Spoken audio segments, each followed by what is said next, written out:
She was the daughter of a billionaire, but failed every test and was called unteachable. A poor boy with simple stories and sealed bottles managed to teach her what no wealthy tutor ever could. What began as an innocent meeting soon caught the attention of far greater forces. What the billionaire did will surprise you. Chapter 1. The Impossible Student. Madison Sterling stared at the math worksheet through tears that refused to fall. The numbers swam before her eyes like tiny black insects, meaningless and mocking. At 12 years old, she had already been declared hopeless by 3 different educational psychologists, 2 private tutors with Harvard degrees, and a specialized learning consultant who charged her father $500 per hour. "I'm sorry, Mr. Sterling," Dr. Patricia Whitman said, adjusting her wire-rimmed glasses as she sat across from Richard Sterling in his pristine corner office overlooking Boston Harbor. "Madison shows clear signs of multiple learning disabilities. Despite our best efforts over the past 6 months, she continues to score in the lowest percentile for her age group." Richard Sterling, CEO of Sterling Industries and one of Boston's most powerful businessmen, felt his jaw tighten.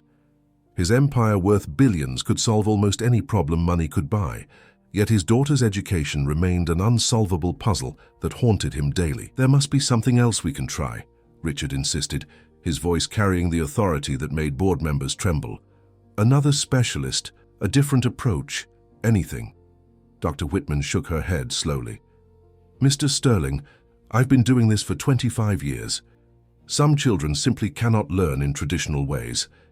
Madison's cognitive processing delays are severe. Perhaps it's time to consider alternative educational paths that focus on life skills rather than academic achievement." The words hit Richard like a physical blow. Life skills, alternative paths, code words for giving up on his daughter's intellectual future. He had built his fortune through determination and refusing to accept defeat, yet here was a problem his money and willpower could not conquer. Meanwhile, 2 floors above in the penthouse's study room, Madison sat hunched over her desk, trying once again to make sense of the simplest addition problems. Her private tutor, Mrs. Hendricks, had left 30 minutes ago after another failed session, her patience visibly frayed despite the generous salary Richard paid her. The numbers on the page seemed to dance and rearrange themselves whenever Madison tried to focus. 7 plus 4 became a meaningless jumble of symbols. She had memorized the answer was 11 because Mrs. Hendricks made her repeat it 50 times, but she could not understand why or how those numbers connected to create that result. "I'm stupid," Madison whispered to herself, the words that had become her daily mantra. "I'm just stupid." She pushed the worksheet away and walked to the floor-to-ceiling windows that offered a spectacular view of Boston's skyline. Below, the city bustled with life and purpose, everyone seemingly knowing exactly where they belonged and what they were supposed to do.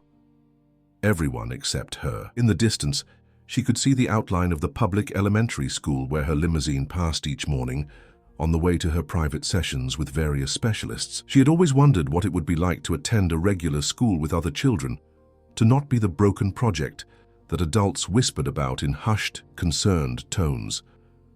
Richard entered the study room, his usual confident demeanor replaced by something Madison rarely saw in her father's face: helplessness. He sat beside her on the window bench, both of them gazing out at the city that held all their wealth but none of their solutions. "Dr. Whitman thinks we should consider a different type of school," Richard said carefully, watching his daughter's reaction. "One that focuses more on practical skills." Madison nodded without surprise. She had heard similar conversations through closed doors, discussions about her limitations and the need to adjust expectations. At 12, she had already learned to recognize the tone adults used when they were giving up on her. "I know I'm not smart, Dad," Madison said quietly. "You don't have to pretend anymore." The simple acceptance in his daughter's voice broke something inside Richard Sterling. This was not resignation from a child who had tried and failed. This was the surrender of someone who had never been allowed to believe she could succeed. "You are smart, Madison," Richard said firmly, though his own doubts crept into his voice. "We just haven't found the right way to help you learn yet." 3 years, Dad. 3 years of tutors and doctors and tests. Maybe some people just can't learn. Richard wrapped his arm around his daughter's shoulders, feeling the weight of every expensive failure they had endured together. His business instincts told him to find new experts, throw more money at the problem, demand better results, but those same instincts had already led them down countless dead ends. That evening, as Madison picked at her dinner in their dining room that could seat 20 people, she overheard her father on the phone with yet another educational consultant. The conversation followed the familiar pattern: her test scores, her behavioral assessments, her apparent inability to grasp concepts that came naturally to other children her age. "She's a bright child in many ways," the voice on speakerphone explained, "but her cognitive processing delays are significant. Traditional academic learning may simply be beyond her capabilities." Madison stopped pretending to eat and listened more carefully. These conversations had become background noise in her life, but tonight something felt different. Her father's voice carried a weariness that frightened her more than his previous frustration had. "What are you saying exactly?" Richard asked. "I'm saying that continuing to push academic learning might be counterproductive. Madison has shown aptitude for visual arts and hands-on activities. Perhaps we should focus on developing those strengths, instead of trying to force progress in areas where she clearly struggles." After the call ended, Madison found her father sitting in his study, staring at a stack of her test results and evaluation reports.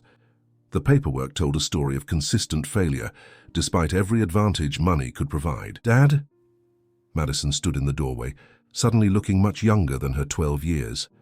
Richard looked up and Madison saw something in his eyes she had never seen before: defeat. Her powerful, successful father who conquered business deals and commanded respect from everyone around him was completely lost when it came to helping his own daughter. "I heard the call," Madison said. "It's okay if we stop trying. I don't want to disappoint you anymore." "You have never disappointed me," Richard said, though they both knew the words felt hollow. Never. But as Madison returned to her room that night, she carried with her the crushing weight of being her father's one unsolvable problem. She was the crack in his perfect world, the proof that some things could not be bought or conquered through sheer determination. In her bedroom overlooking the Boston Harbor, surrounded by educational tools and learning aids that had all failed to unlock the mystery of her mind, Madison Sterling fell asleep, believing she was exactly what every expert had concluded: unteachable, impossible, and fundamentally broken in ways that no amount of love or money could ever fix. Chapter 2: The Unexpected Teacher. The morning rain drummed against the bulletproof windows of Madison's limousine as it navigated through Boston's morning traffic. She pressed her face to the glass, watching the world blur past in streaks of gray and brown. Today marked another session with a new specialist, Dr. Morrison from the prestigious Boston Children's Learning Institute. As they stopped at a red light near Riverside Elementary School, Madison's attention was drawn to the playground, where children her age were gathering for morning recess despite the drizzle. Through the chain-link fence, she could see them running and laughing with an energy she envied but had never truly experienced. Then she saw him. A boy who couldn't have been more than 7 years old stood near the swings, surrounded by a small group of older children who seemed completely captivated by whatever he was doing. Unlike the chaotic play happening elsewhere on the playground, this group was focused and engaged, following the boy's gentle gestures as he demonstrated something with small objects Madison couldn't quite see. "What's that boy doing over there?" Madison asked her driver, James, who had been with the Sterling family for 5 years. James followed her gaze and smiled. "Looks like young Tyler Johnson, my neighbor's kid. That boy has a gift, I tell you, always teaching the other kids something new." "Teaching them what?" "Everything and anything, math, reading, even how to tie their shoes properly. The teachers at that school say they've never seen anything like it. 7 years old and he explains things better than some of their college-educated staff." Madison watched more intently as the boy, Tyler, arranged what appeared to be bottle caps and small stones in patterns on the ground. The children around him nodded with understanding, their faces lighting up with comprehension. Whatever concept he was explaining was clearly connecting with them in a way that made sense. The light turned green and the limousine pulled away, but the image of Tyler Johnson stayed with Madison throughout her morning session with Dr. Morrison. As the specialist administered yet another series of cognitive tests that would inevitably confirm her inadequacy, Madison found herself thinking about the patience and joy she had witnessed on that playground. "Madison, you seem distracted today," Dr. Morrison observed, setting down her clipboard. "Are you having trouble focusing on the questions?" "I'm always having trouble," Madison replied honestly. "That's why I'm here, isn't it?" Dr. Morrison studied her for a moment. "Tell me, what helps you feel most comfortable when you're trying to learn something new?"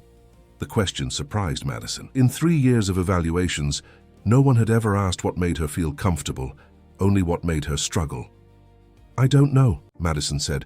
"Nothing really helps. I can't understand things the way other kids do. But surely there must be something, a subject or activity that feels easier than others." Madison thought about the boy on the playground, about how the children around him had seemed so engaged and happy while learning. "I saw this kid today," she said slowly. "He was teaching other kids something, and they all looked like they understood perfectly, like learning was up fun. What do you think made the difference?" "I don't know. Maybe he was just talking to them like they were normal instead of broken." The session continued with the same predictable results. Madison's test scores placed her in the bottom 5th percentile for mathematical reasoning, reading comprehension, and abstract thinking.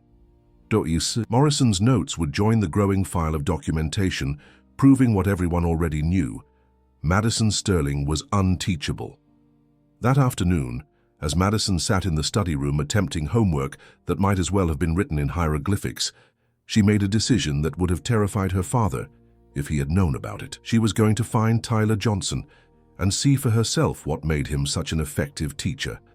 The next morning, Madison convinced James to take a different route to her tutoring session, one that would pass by Riverside Elementary during their lunch recess. She had never asked him to stop the car somewhere without her father's explicit permission, but something about the boy's teaching method had captured her imagination in a way that no expensive specialist ever had. "Could we stop for just a minute?"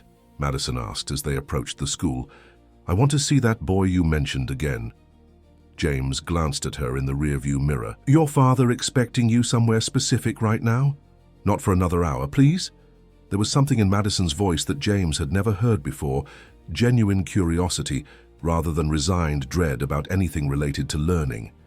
He pulled the limousine to the curb across from the school. Madison lowered her window and immediately spotted Tyler near the same area of the playground. Today he was working with a girl who appeared to be crying, gently showing her something with colorful blocks, while 2 other children waited patiently for their turn. "He does this every day?" Madison asked. "Every single day," James confirmed. "Rain or shine." The teachers used to worry he wasn't playing like other kids his age, but then they realized what he was doing was helping everyone learn better. Kids got a gift. Madison watched as Tyler arranged the blocks in different patterns, and slowly, the crying girl's expression changed from frustration to understanding. Within minutes, she was smiling and successfully completing the same pattern Tyler had shown her. "How does he do that?" Madison whispered. "Wish I knew," James replied. "My neighbor Sarah, that's Tyler's mother, says he's been like this since he could barely talk himself, just has a way of seeing how different minds work and finding the right approach for each kid." The bell rang, signaling the end of recess. Madison watched Tyler carefully gathering the blocks and stones, making sure none were left behind on the wet ground. Even in that simple action, there was a thoughtfulness and care that spoke to something deeper than just childhood play. "James," Madison said as they drove away, "what do you know about Tyler's family?" "Not much. Sarah Johnson works 2 jobs to support them since her husband passed a few years back. They live in one of the apartments near the harbor. Good people, but they don't have much. His father died. Yeah, real sad situation. From what I heard, the man had some kind of learning difficulties himself. Spent years trying to prove he wasn't as limited as everyone said he was."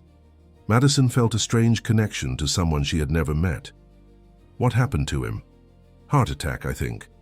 But Sarah says he never gave up trying to show that people like him could contribute something meaningful to the world. Guess his son inherited that same fighting spirit, except Tyler's got the gift his father never had the chance to fully develop." That evening, Madison couldn't concentrate on her dinner or her evening tutoring session with Mrs. Hendricks. Her mind kept returning to the image of Tyler Johnson, patiently helping other children discover they could understand concepts that had previously seemed impossible.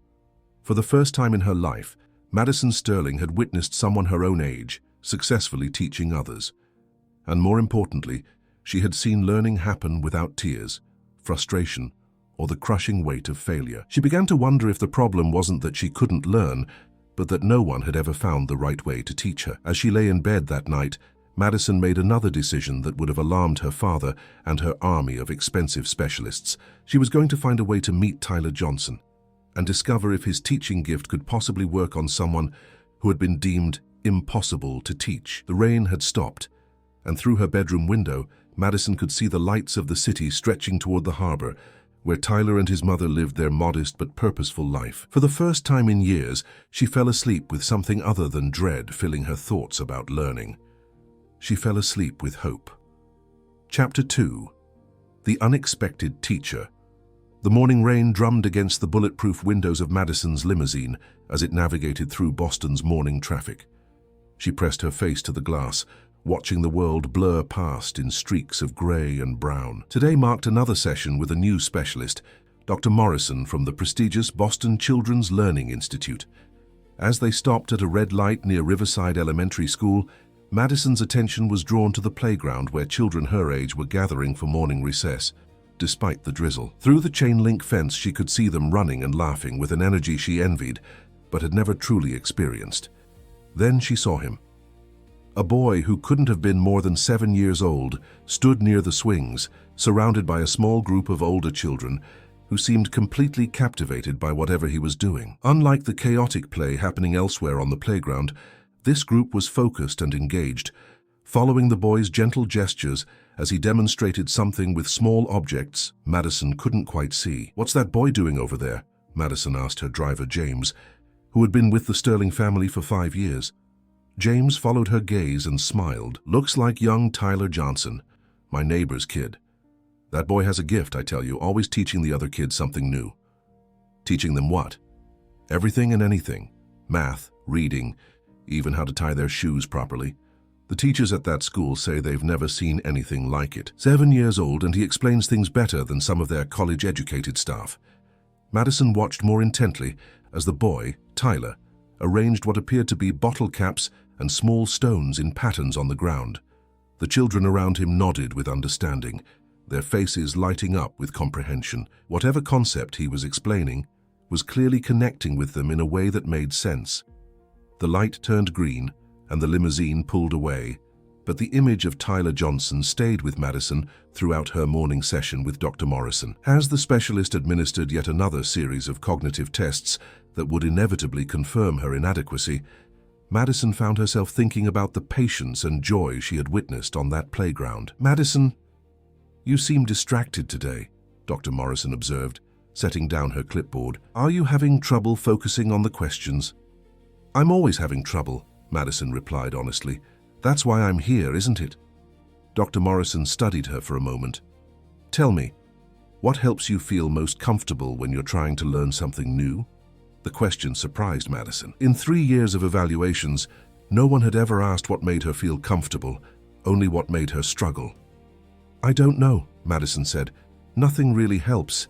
I can't understand things the way other kids do. But surely there must be something, a subject or activity that feels easier than others." Madison thought about the boy on the playground, about how the children around him had seemed so engaged and happy while learning. "I saw this kid today," she said slowly. "He was teaching other kids something, and they all looked like they understood perfectly, like learning was up fun. What do you think made the difference?" "I don't know. Maybe he was just talking to them like they were normal instead of broken." The session continued with the same predictable results. Madison's test scores placed her in the bottom 5th percentile for mathematical reasoning, reading comprehension, and abstract thinking. Morrison's notes would join the growing file of documentation, proving what everyone already knew. Madison Sterling was unteachable. That afternoon, as Madison sat in the study room attempting homework that might as well have been written in hieroglyphics, she made a decision that would have terrified her father if he had known about it. She was going to find Tyler Johnson and see for herself what made him such an effective teacher. The next morning, Madison convinced James to take a different route to her tutoring session, one that would pass by Riverside Elementary during their lunch recess. She had never asked him to stop the car somewhere without her father's explicit permission, but something about the boy's teaching method had captured her imagination in a way that no expensive specialist ever had. "Could we stop for just a minute?" Madison asked as they approached the school. "I want to see that boy you mentioned again." James glanced at her in the rearview mirror. "Your father expecting you somewhere specific right now? Not for another hour, please?" There was something in Madison's voice that James had never heard before, genuine curiosity rather than resigned dread about anything related to learning. He pulled the limousine to the curb across from the school. Madison lowered her window and immediately spotted Tyler near the same area of the playground. Today he was working with a girl who appeared to be crying, gently showing her something with colorful blocks, while two other children waited patiently for their turn. "He does this every day?" Madison asked. "Every single day," James confirmed. "Rain or shine." The teachers used to worry he wasn't playing like other kids his age, but then they realized what he was doing was helping everyone learn better. Kids got a gift. Madison watched as Tyler arranged the blocks in different patterns, and slowly, the crying girl's expression changed from frustration to understanding. Within minutes, she was smiling and successfully completing the same pattern Tyler had shown her. "How does he do that?" Madison whispered. "Wish I knew," James replied. "My neighbor Sarah, that's Tyler's mother, says he's been like this since he could barely talk himself, just has a way of seeing how different minds work and finding the right approach for each kid." The bell rang, signaling the end of recess. Madison watched Tyler carefully gathering the blocks and stones, making sure none were left behind on the wet ground. Even in that simple action, there was a thoughtfulness and care that spoke to something deeper than just childhood play. "James," Madison said as they drove away, "what do you know about Tyler's family?" "Not much. Sarah Johnson works 2 jobs to support them since her husband passed a few years back. They live in one of the apartments near the harbor. Good people, but they don't have much. His father died. Yeah, real sad situation. From what I heard, the man had some kind of learning difficulties himself. Spent years trying to prove he wasn't as limited as everyone said he was." Madison felt a strange connection to someone she had never met. "What happened to him?" "Heart attack, I think. But Sarah says he never gave up trying to show that people like him could contribute something meaningful to the world. Guess his son inherited that same fighting spirit, except Tyler's got the gift his father never had the chance to fully develop." That evening, Madison couldn't concentrate on her dinner or her evening tutoring session with Mrs. Hendricks. Her mind kept returning to the image of Tyler Johnson, patiently helping other children discover they could understand concepts that had previously seemed impossible. For the first time in her life, Madison Sterling had witnessed someone her own age successfully teaching others. And more importantly, she had seen learning happen without tears, frustration, or the crushing weight of failure. She began to wonder if the problem wasn't that she couldn't learn, but that no one had ever found the right way to teach her. As she lay in bed that night, Madison made another decision that would have alarmed her father and her army of expensive specialists. She was going to find a way to meet Tyler Johnson and discover if his teaching gift could possibly work on someone who had been deemed impossible to teach. The rain had stopped, and through her bedroom window, Madison could see the lights of the city stretching toward the harbor, where Tyler and his mother lived their modest but purposeful life. For the first time in years, she fell asleep with something other than dread filling her thoughts about learning. She fell asleep with hope. Chapter 4. The Discovery. For 3 weeks, Madison lived a double life. Her mornings belonged to the familiar world of failed tutoring sessions and disappointed specialists, but her afternoons became something entirely different. Every day at 3:30, she met Tyler Johnson at their bench outside Riverside Elementary. And every day she discovered new proof that her mind was capable of far more than anyone had ever imagined. Tyler's teaching methods seemed almost magical in their simplicity. He used colored stones to teach her about fractions, turning mathematical concepts into stories about sharing treasures among pirates. Reading comprehension became easier when Tyler helped her act out scenes from books, using different voices for characters and encouraging her to draw pictures of what she imagined. Most remarkably, Tyler never made her feel ashamed when she needed something explained a different way. If one approach didn't work, he simply tried another, treating each attempt as a natural part of the learning process rather than evidence of failure. "You're getting so much better at this," Tyler said one afternoon as Madison successfully solved a word problem about dogs and tennis balls. "I bet your teachers at home are really proud of your progress." Madison's smile faded slightly. She had been dreading this moment when Tyler would inevitably ask about her regular studies. "I haven't told them about our lessons," she admitted. "I don't think they'd understand." "Why not? You're learning so much."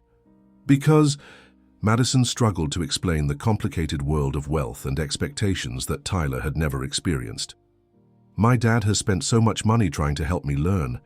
If he knew I was getting help from someone who isn't a professional teacher, he might be offended, or he might not believe it's real." Tyler considered this seriously. "But don't you want to share the good news? Learning is supposed to make you happy, not be a secret." That evening, Madison attempted her homework with Mrs. Hendricks, and for the first time she approached the worksheets with confidence rather than dread. When presented with basic multiplication problems, she remembered Tyler's method of using groups of objects and was able to work through several equations correctly. "Madison," Mrs. Hendricks said with surprise, "these are absolutely correct. How did you figure them out?" Madison hesitated, not wanting to reveal her afternoon sessions, but also proud of her newfound understanding. "I just tried to think of them as groups of things instead of just numbers." "Groups of things?" Mrs. Hendricks frowned, as if this approach somehow violated proper mathematical instruction. "Who taught you to do that?" "I just figured it out myself." Mrs. Hendricks made notes in her session report, but Madison could see the skepticism in her expression. The next day, she presented Madison with more advanced problems, seemingly determined to prove that the previous day's success had been a fluke. But Madison continued to improve. Using Tyler's storytelling methods, she tackled reading assignments with enthusiasm. His techniques for breaking down complex problems into smaller, manageable parts helped her navigate homework that had previously seemed impossible. The change in Madison's academic performance was subtle, but consistent enough that even her father began to notice. Richard had grown accustomed to disappointing reports from tutors and specialists, so when Mrs. Hendricks mentioned Madison's recent improvements, he was both hopeful and cautious. "She's showing some progress with basic mathematics," Mrs. Hendricks reported during their weekly meeting, "though I'm not entirely sure what's causing the improvement. Her methods are unconventional." "Unconventional how?" Richard asked. "She keeps talking about turning numbers into stories, using objects to represent abstract concepts. It's not how we typically teach mathematics at her level, but somehow it seems to be working for her." Richard felt a familiar mixture of hope and skepticism. Madison had shown brief periods of progress before, only to plateau or regress when the material became more complex. But something about this felt different. She seemed genuinely excited about homework for the first time in years. That afternoon, Richard decided to observe Madison's study session from his home office, which overlooked the garden where she often worked on assignments. What he saw confused him greatly. Madison was arranging bottle caps and stones on the outdoor table, talking to herself quietly as she worked through math problems with an enthusiasm he had never witnessed. Where had she gotten those bottle caps? And why was she using such elementary teaching aids for problems she should have been solving abstractly? His confusion deepened when Madison successfully completed a series of word problems that had stumped her for weeks. She was clearly using some method that none of her expensive tutors had taught her, and it was working better than anything they had tried. The next day, Richard made a decision that would change everything. Instead of sending James to pick up Madison after her morning tutoring session, he drove himself and arrived early, parking across from Riverside Elementary just as the afternoon bell was ringing. He watched in amazement as Madison appeared at the school fence and was greeted by a young boy who couldn't have been more than 7 years old. Richard's initial concern about his daughter meeting strangers without permission quickly gave way to fascination as he observed their interaction. The boy had set up what appeared to be an impromptu classroom on a bench outside the school. He had organized various everyday objects, bottle caps, stones, pencils, picture books, into neat categories, and he was explaining something to Madison with the patience and skill of a trained educator. Richard watched his daughter's face transform as the boy demonstrated concepts using physical objects and storytelling. This was the enthusiasm and understanding he had hoped to see during thousands of dollars worth of professional tutoring sessions. After observing for 30 minutes, Richard approached them. Madison looked terrified when she saw him, clearly expecting to be in serious trouble for her unauthorized excursions.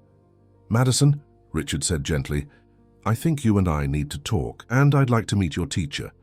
Tyler stood up politely, showing no fear despite being confronted by an intimidating stranger in an expensive suit. "Hello, sir. I'm Tyler Johnson. Are you Madison's father?" "I am," Richard replied, studying the boy with the intensity he usually reserved for important business negotiations.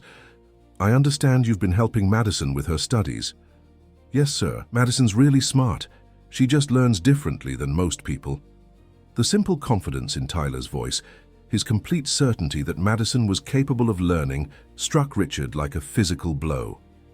This child was stating as absolute fact what teams of specialists had told him was impossible. "Tyler," Richard said, kneeling down to the boy's eye level, "would you mind showing me how you teach Madison mathematics?" Without hesitation, Tyler launched into the same bottle cap demonstration he had used with Madison weeks earlier. Richard watched in amazement as complex abstract concepts became concrete and understandable through the boy's simple but brilliant teaching methods. "Where did you learn to teach like this?" Richard asked. "My mom taught me some of it," Tyler replied, "but mostly I just try to figure out how each person's brain likes to learn best. Madison's brain is really good at understanding stories and seeing how things connect to real life."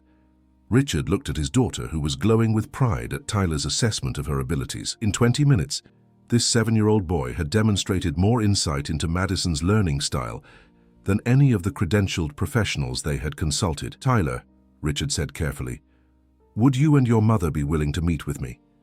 I think there's something very special about what you're doing, and I'd like to understand it better." Tyler nodded enthusiastically. "Sure, my mom always says that good teaching should be shared with everyone who wants to learn."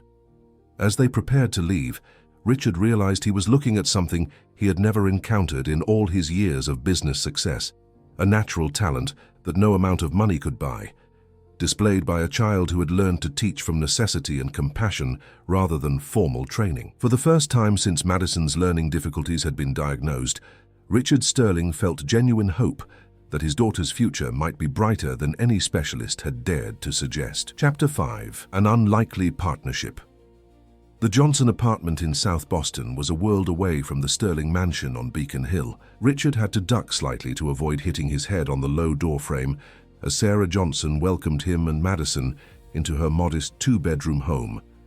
The living room was small but immaculately clean, with Tyler's schoolwork and art projects displayed proudly on every available surface. Sarah was a woman in her early 30s with tired eyes that held traces of the same gentle intelligence Richard had seen in her son. She worked as a night shift nurse at Boston Medical Center and cleaned office buildings during the day. Yet she carried herself with a dignity that impressed Richard, despite their vastly different circumstances. "Tyler told me about Madison," Sarah said, offering Richard a cup of coffee in a chipped mug that was spotlessly clean. He was so excited to have found someone who learns the same way his father did. "His father?"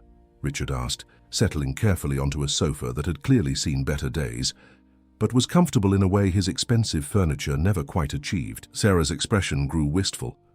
"David had what the schools called learning disabilities, spent most of his childhood being told he was slow, that he'd never amount to much. But he was one of the most intelligent men I ever met, once someone took the time to understand how his mind worked." Tyler sat beside Madison on the floor, showing her a picture book while the adults talked. Even in his own home, he naturally fell into the role of teacher, explaining the story through pictures and encouraging Madison to predict what might happen next. "Tyler has that same gift for seeing past traditional learning methods," Sarah continued. "David used to say that Tyler was born understanding something it took him 40 years to figure out. That different doesn't mean defective." Richard watched Tyler patiently guide Madison through the picture book, and he began to understand something that had eluded all the expensive specialists. This wasn't just about teaching techniques or learning disabilities. This was about fundamental human dignity, about believing that every mind has value and potential. "Sarah," Richard said carefully, "I've been thinking about Tyler's natural ability to teach. What he's done for Madison in 3 weeks is remarkable, more progress than she's made in 3 years of professional tutoring." Sarah nodded, though Richard detected a note of wariness in her expression. "Tyler has always been special that way. Even as a toddler, he could explain things to other children better than most adults could." "I'd like to propose something," Richard continued. "What if we created an educational program that uses Tyler's methods? A place where children who struggle in traditional settings could learn in ways that actually work for them." Sarah's wariness deepened. "Mr. Sterling, with all due respect, Tyler is 7 years old. He needs to be in school playing with children his own age, not being used as some kind of teaching experiment." "I'm not talking about exploiting him," Richard said quickly. I'm talking about learning from him, creating a program that incorporates his insights about how different minds process information. And what would Tyler get out of this arrangement? Richard hesitated, realizing that Sarah's protectiveness came from experience with people who made promises they didn't keep. Educational opportunities, financial security for your family, the chance to help other children who are struggling the way Madison has struggled. Money, Sarah said quietly. You're talking about money. I'm talking about resources, Richard corrected. Resources to develop teaching methods that could help thousands of children who have been written off by traditional education systems. Sarah stood and walked to the window that overlooked the harbor.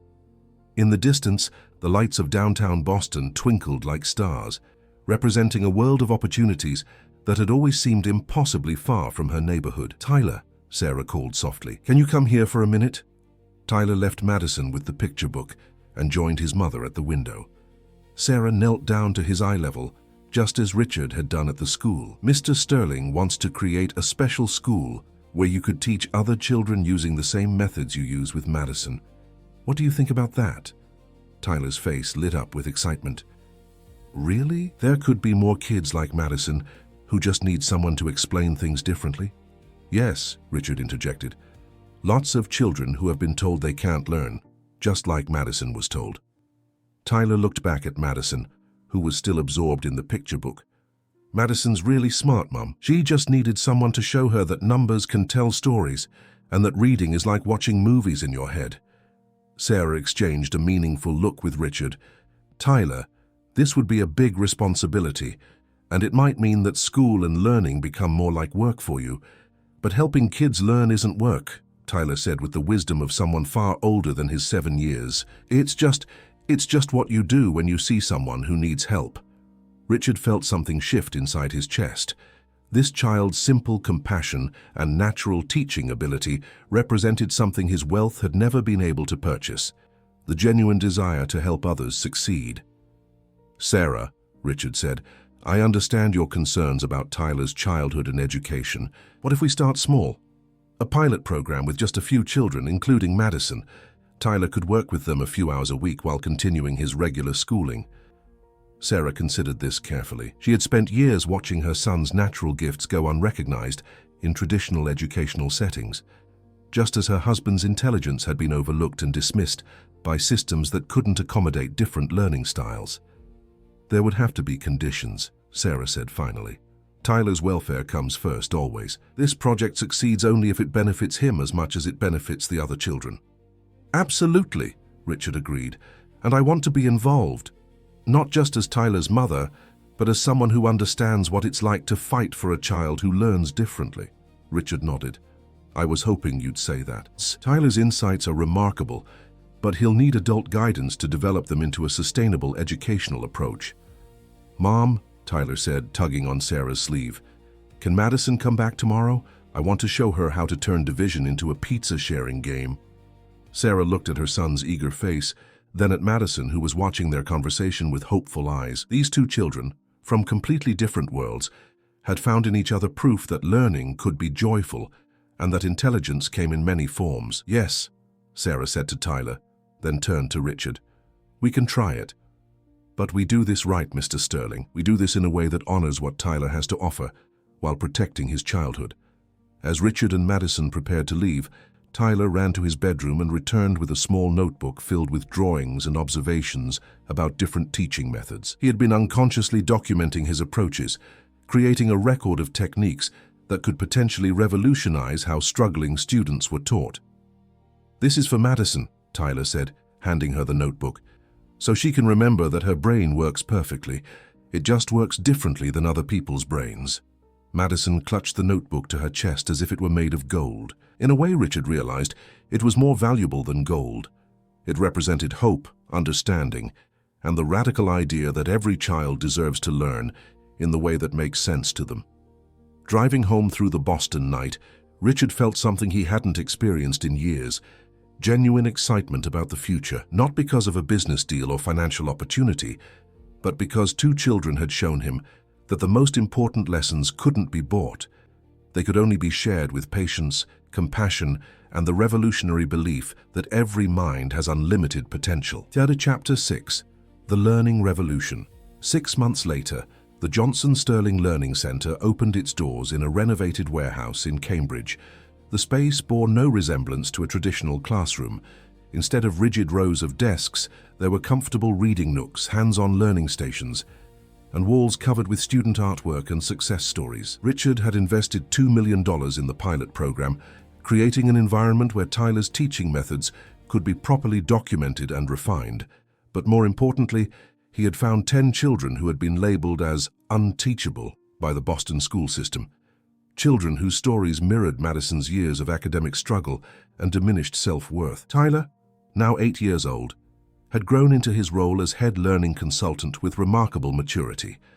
He worked with each child individually to understand their unique learning style, then developed customized approaches that transformed their educational experience. Sarah had taken a leave of absence from her night job to serve as the program's coordinator, finally able to focus full-time on education instead of just survival.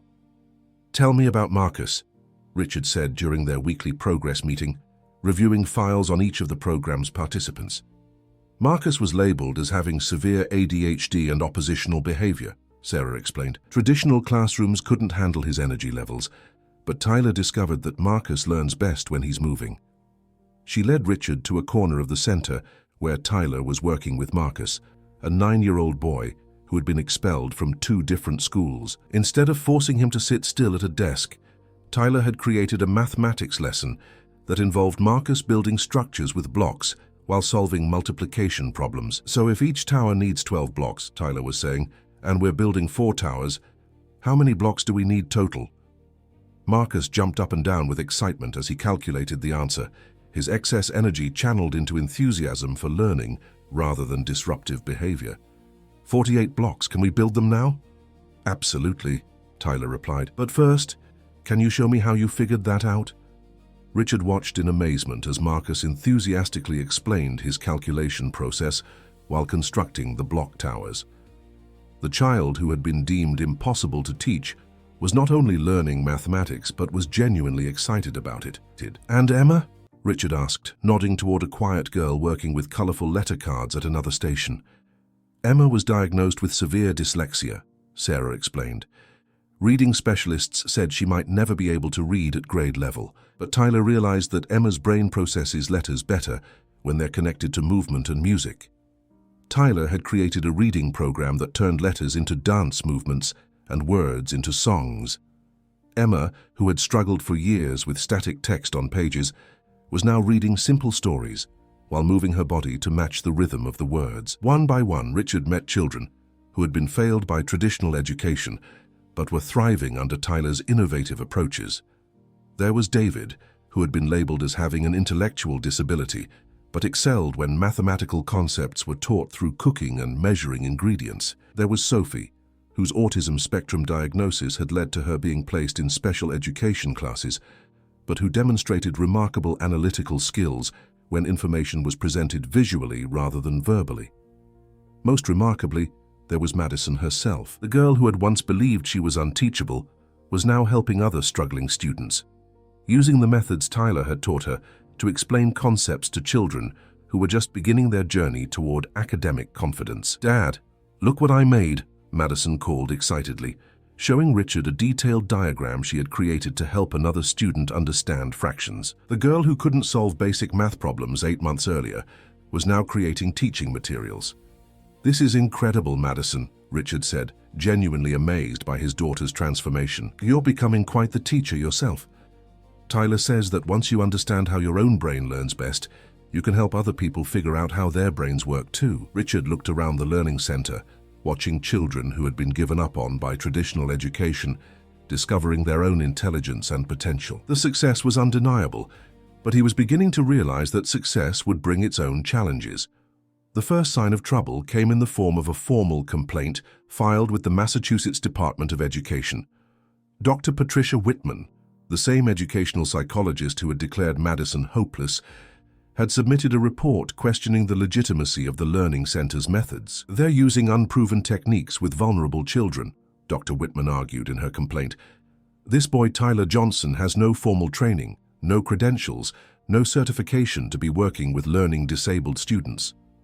The complaint triggered a state investigation that required the Learning Center to document every aspect of their educational approach. Suddenly, the joyful, creative environment Tyler had created was subjected to standardized testing, formal evaluations, and bureaucratic oversight that threatened to destroy everything they had built. "They want me to prove that my methods work," Tyler told Richard during a particularly stressful week of inspections. "But how do you prove that being kind to kids and finding ways they can succeed is better than telling them they're failures?" Richard was discovering that challenging the educational establishment was far more complicated than any business negotiation he had ever undertaken. There were powerful interests invested in maintaining the current system of testing, labeling, and segregating children based on standardized measures of intelligence. The pressure extended beyond government oversight. Richard's business associates began expressing concern about his involvement in what they called experimental education.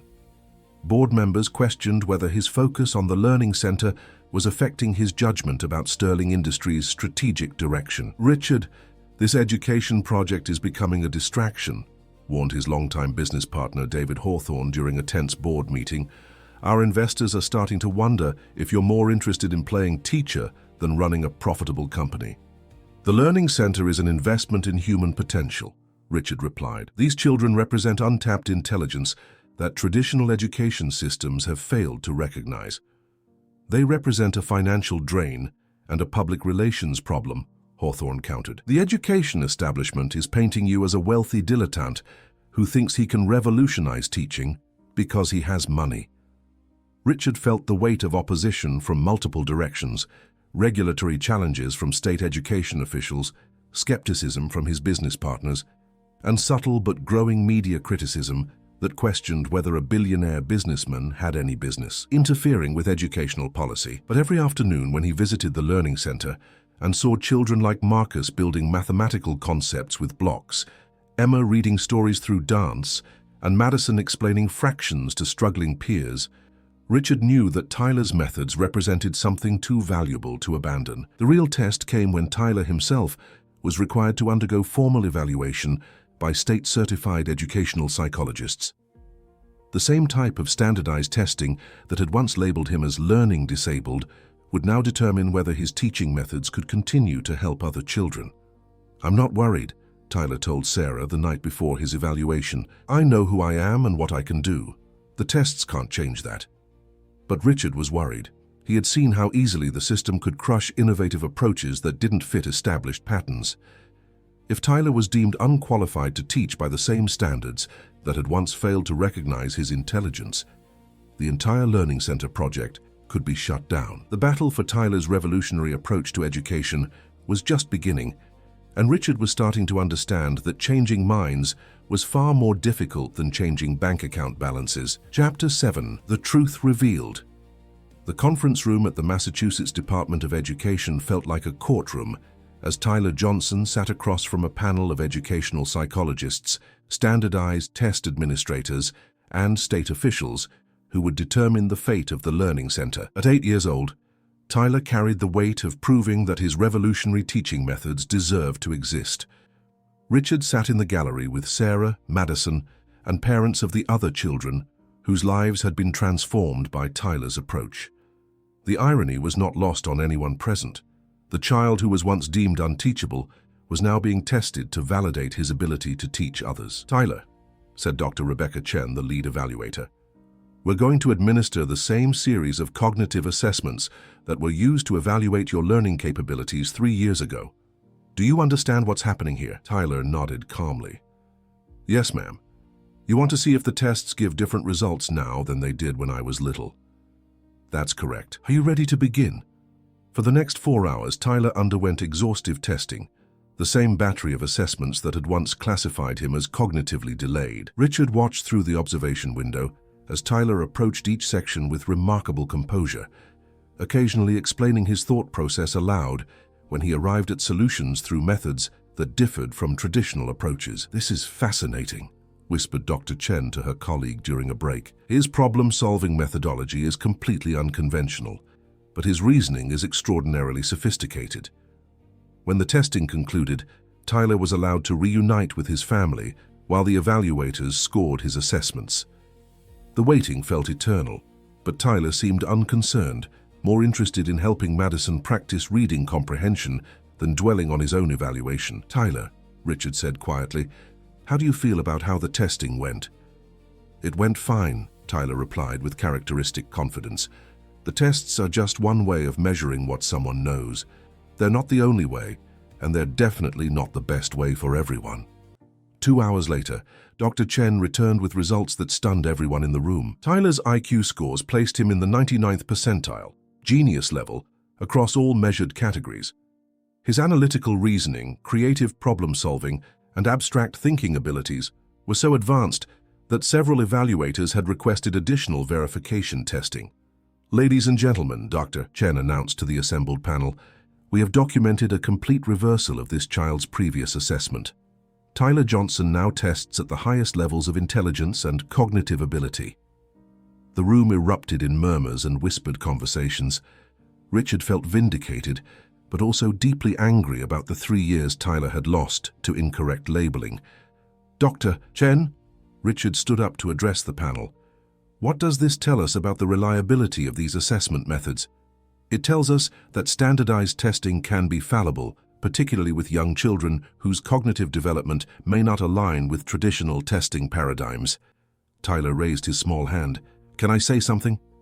Dr. Chen nodded, and Tyler stood up with the poise of someone far older than his years. "The tests didn't measure something different about me today," Tyler said clearly. "I'm the same person I was 3 years ago when you said I couldn't learn. The difference is that someone, my mom, found ways to teach me that matched how my brain actually works. Then I got to practice teaching other kids, which helped me understand even more about learning." He paused, looking directly at the panel of officials who held the power to shut down his program. "Madison is just as smart today as she was a year ago, when everyone said she was unteachable. Marcus is just as intelligent now as he was when he got expelled from school. Emma, David, Sophie, all the kids at our center, they were always smart. They just needed someone to believe in them and find the right ways to help them learn." Tyler's words hung in the air, challenging everything the educational establishment believed about intelligence, testing, and the classification of children as capable or incapable. But Richard's moment of triumph was shattered when Sarah burst into the conference room, holding a manila folder with trembling hands. "I found these papers in Tyler's backpack," Sarah said, her voice barely controlled. "He must have picked them up by accident when he was organizing files at the Learning Center." She handed the folder to Richard, who opened it to find employment records from Sterling Industries dating back 5 years. His blood ran cold as he recognized the name on the documents: David Johnson, Tyler's father. "Richard," Sarah's voice was filled with hurt and betrayal, "did you know that my husband worked for your company?" The room fell silent as Richard scanned the documents.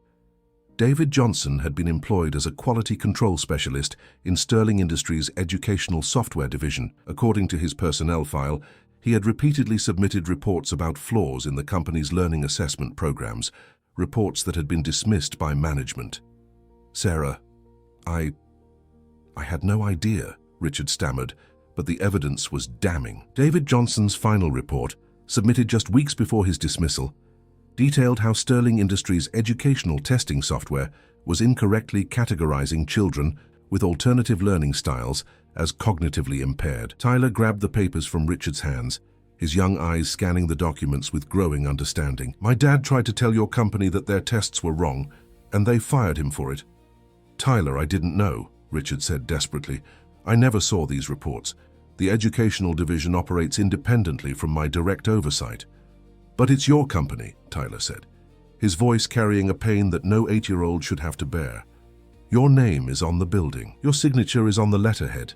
Sarah was crying now, the weight of revelation overwhelming her. David spent the last 2 years of his life trying to prove that children like Tyler weren't defective.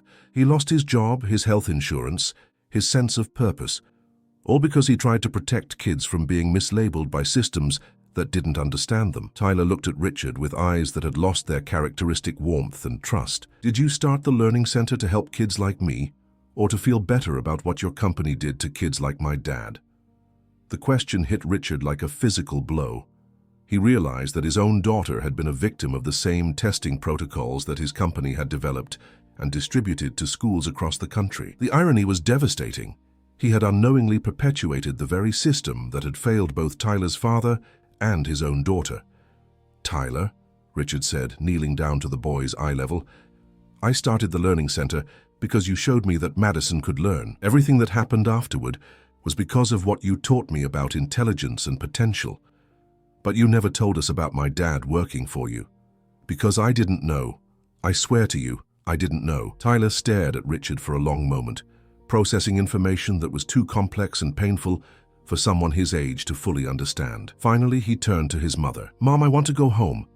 As they gathered their belongings to leave, Tyler paused at the door of the conference room. "Mr. Sterling, I still think Madison and the other kids should keep learning in ways that work for them, but I don't think I can help you do that anymore." The Learning Center's greatest success, Tyler's vindication through the same tests that had once failed him, had become its greatest crisis. Richard watched the boy who had revolutionized his understanding of education walk away, carrying the burden of learning that the man who had tried to help children like him had been destroyed by Richard's own company. Dr. Chen cleared her throat, drawing attention back to the official proceedings. "Mr. Sterling, given these complications, the state will need to conduct a full review of the Learning Center's operations and funding sources." Richard barely heard her words. He was staring at the employment file of David Johnson, a man whose insights about alternative learning styles had been ignored by Sterling Industries, leading to his termination and eventual decline. The same insights that David's son had independently rediscovered and used to help Richard's own daughter. The bitter irony was complete. Richard Sterling had been financing a revolution against an educational testing system that his own company had helped create and distribute, while the child leading that revolution was the son of a man Richard's company had silenced for trying to expose its flaws. For the first time in his business career, Richard Sterling faced a problem that money alone could never solve. Chapter 8. Starting over. 3 months after Tyler's devastating revelation, Richard Sterling's business empire was crumbling. The investigation into Sterling Industries' educational software division had uncovered years of flawed testing protocols that had incorrectly labeled thousands of children as learning disabled. Lawsuits were filed by parents whose children had been misdiagnosed, and the company's stock price plummeted as investors fled. Richard's board of directors had given him an ultimatum: abandon the Learning Center project and focus on damage control or face removal as CEO. When Richard refused to shut down the program, they voted him out of his own company. 30 years of building this business, Richard said to Madison as they packed his personal belongings from the corner office that had once represented the pinnacle of his success. "And it's gone because I finally tried to do the right thing." Madison, now 13 and more mature than her years, helped her father box up awards and photographs. "Dad, would you change anything if you could do it over?" Richard considered the question carefully. A year ago, he would have said he regretted getting involved with the Learning Center at all. But watching Madison grow from a defeated child who believed she was stupid into a confident young woman who helped other struggling students had changed his perspective on what constituted true success. "No," Richard said finally. "I wouldn't change meeting Tyler or seeing you discover that you're brilliant or watching those other children learn to believe in themselves." The Sterling mansion on Beacon Hill was now on the market, its sale necessary to cover legal settlements and maintain what remained of Richard's diminished fortune. They had moved to a modest apartment in Cambridge, close enough to the Learning Center that Madison could continue working with the students there. But the Learning Center itself was struggling.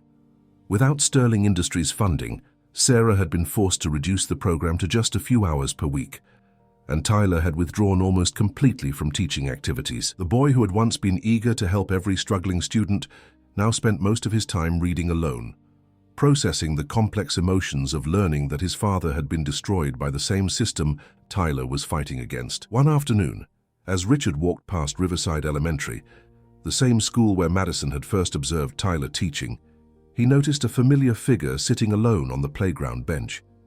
Tyler was there during recess, but instead of teaching other children, he sat by himself drawing in a notebook. Richard approached cautiously, unsure of his welcome. Tyler looked up but didn't smile, his expression guarded in a way it had never been before. "Hi, Tyler," Richard said gently. "How are you doing?" "I'm okay," Tyler replied, though his tone suggested otherwise. "Can I sit with you?" Tyler nodded, and Richard settled onto the bench beside him. They sat in silence for several minutes, watching other children play with the carefree energy that Tyler had lost since learning about his father's connection to Sterling Industries. "I miss teaching," Tyler said finally. "But every time I help someone learn something, I think about how my dad tried to help kids learn and got punished for it." "Tyler, what happened to your father wasn't your fault, and what you do to help children learn is beautiful and important." "But what's the point?" Tyler asked with wisdom far beyond his 8 years. "If the system is too big and powerful to change, what difference does it make if a few kids learn differently?" Richard felt the weight of Tyler's disillusionment, recognizing in the boy's words his own struggles with fighting institutional resistance to change. "Tyler, can I tell you something I've learned in the past few months?" Tyler looked at him expectantly. "I used to think that success meant building something big and permanent, something that would last forever and make lots of money. But watching you teach Madison and the other children taught me that the most important success is helping one person at a time discover their own potential." Richard pulled out a worn manila folder, the same personnel file that had revealed David Johnson's employment at Sterling Industries. "I've been reading your father's reports," Richard continued, "not just the ones he submitted to my company, but personal notes he wrote about education and learning differences. Your father was brilliant, Tyler. His ideas about alternative learning styles were years ahead of their time." Tyler looked at the folder with interest, despite his wariness. "Your father wrote something that I think about every day now," Richard said, opening to a specific page. He said, "Every child who is told they cannot learn is a light being dimmed in the world. Our job is not to test intelligence, but to kindle it." Tears formed in Tyler's eyes. He really wrote that. He did. "And Tyler, that's exactly what you do. You kindle intelligence in children who have been told their lights aren't bright enough." Tyler was quiet for a long moment, processing this connection to his father's legacy. "Mr. Sterling," Tyler said finally, "I know you lost your company because of what happened with the Learning Center. I'm sorry. Tyler, losing the company was the best thing that ever happened to me. It forced me to figure out what actually matters." "What actually matters?" Richard gestured toward the playground where children were playing, learning, and growing. "This, human connections, helping people discover what they're capable of, making sure that no child ever has to feel stupid or worthless because they learn differently." Tyler smiled for the first time since the revelation about his father. "Do you think we could still help kids learn, even without the big learning center?" "I know we can," Richard replied. "Your methods don't require expensive buildings or fancy equipment. They just require someone who cares enough to find the right way to reach each child." That evening, Tyler ran home to share the conversation with his mother. Sarah found Richard waiting outside their apartment building, holding a business plan he had written by hand. "Sarah," Richard said, "I want to propose something different this time." Sarah listened as Richard outlined his new vision, a simple, community-based learning cooperative that would operate out of donated space, using volunteer teachers trained in Tyler's methods. Instead of trying to revolutionize the entire educational system, they would focus on helping individual children who were struggling. "No corporate funding," Richard explained. "No government oversight. No standardized testing requirements.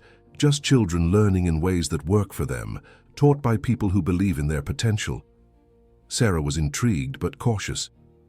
"What about sustainability? How would we support the program long term?" "I still have some resources left," Richard said. "Not billions, but enough to rent a small space and provide basic materials. More importantly, we train other adults, parents, retired teachers, community volunteers to use Tyler's approaches. We create a network of people who understand that intelligence comes in many forms." Tyler had been listening from the doorway, and he stepped forward with renewed excitement. "Mom, we could start small like when I first helped Madison, just a few kids at a time, but we do it right." 3 months later, the Johnson Sterling Learning Cooperative opened in the basement of a community center in Cambridge. The space was simple but warm, decorated with student artwork and success stories. Tyler, now 9 years old, had grown into a confident teacher who worked with adult volunteers to develop individualized learning plans for each struggling student. Madison, thriving in her role as peer mentor, helped new students understand that being different was not a limitation but a strength. The other children from the original learning center had followed them to the new location, and word was spreading through the Boston area about a place where children who had been given up on could discover their true capabilities. Richard had found work as a part-time business consultant, using his skills to help small nonprofits operate more efficiently. His income was a fraction of what he had earned as a corporate CEO, but he had never felt more purposeful or successful. The real measure of their success came in the form of children like Marcus, who was now excelling in a regular classroom using the movement-based learning techniques Tyler had taught him. Emma had become an avid reader, using the music and dance methods that connected letters to her brain's natural processing style. David was helping his mother run their family restaurant, applying the mathematical skills he had learned through cooking measurements and recipe calculations. 1 year after the revelation that had nearly destroyed their partnership, Tyler and Richard sat together in their new learning space, preparing materials for the next day's sessions. "Mr. Sterling," Tyler said, "I think my dad would be proud of what we're doing now." "I think you're right," Richard replied. "We're proving that his insights about alternative learning were correct, and we're making sure other children don't have to struggle the way he did." Tyler nodded, then looked up at Richard with the same trusting expression he had worn when they first met. "I'm glad we didn't give up, even when everything seemed impossible." Richard smiled, thinking about how much his definition of success had changed. He had lost his fortune